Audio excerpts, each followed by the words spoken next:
దేవునికి స్తోత్రం. ప్రియమైన సహోదర సహోదరులకు శుభాభివందనములు. ఈరోజు ఉదయాన్ని వాగ్దానం యోబు 5:9.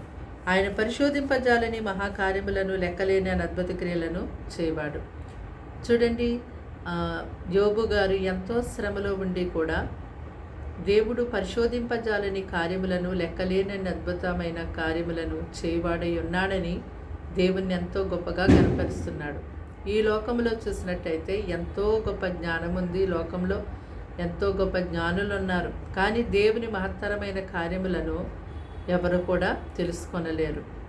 దేవుడు ఆకాశమందు భూమి మీద మరి సమస్త సృష్టి యావత్తులో కూడా ఆయన ఎంతో భీకరుడై ఉన్నాడు.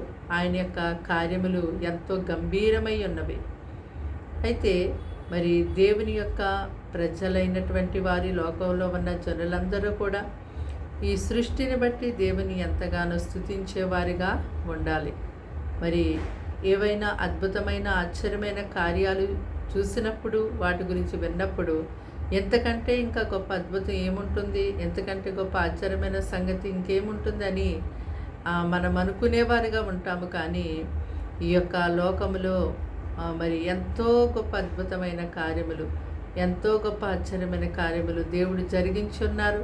ప్రతిరోజు కూడా మనము జీవిస్తున్నటువంటి జీవితం కానీ, ఉదయం వెళ్ళి రాత్రి వెళ్ళి ఉదయము, ప్రతి ఒక్కటి కూడా మనకి ఎంతో ఒక గొప్ప అద్భుతంగానే దేవుడు మనల్ని ప్రేమించి మనకిస్తూ మనల్ని నడిపిస్తూ ఉన్నారు.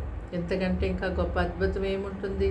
కనుక యోబు ఎలాగైతే దేవుని యొక్క గొప్పతనాన్ని తెలుసుకుని ఆయన కనపరుస్తున్నాడో, ఆయన ప్రజగా మనము కూడా దేవుణ్ణి ప్రతి ఒక్క విషయమందు ఆయన యొక్క జ్ఞానాన్ని బట్టి, ఆయన బలాతిశయమును బట్టి ఎంతో ఆయనను కనపరుస్తూ ఉండాలి. ప్రార్థన. దేవానికి వందనాలు, స్తోత్రాలు, స్తుతులు చెల్లిస్తాం తండ్రి. వార్తలు వింటున్నాను బిడ్డల్ని మీ రక్తంతో కడిగి ముట్టి పవిత్రపరిచి పరిశుద్ధపరచండి. ఆయుష్, ఆరోగ్యం, శక్తి, కోపదల మెండుగా దయచేయండి. దినమంతా నీ సన్నిధి వారి చుట్టూ ఉంచి కాపాడమని, కీడు శోధనాపాలని తప్పించమని, పరిశుద్ధ ఆత్మతో నింపి నడిపించమని సమస్తాన్ని నీకు అప్పగించుకుంటూ యేసు ఘనమైన పరిశుద్ధ నామములో ప్రార్థన వినయంతో సమర్పించి అడిగి పెట్టుకున్నాం తండ్రి. ఆమేన్.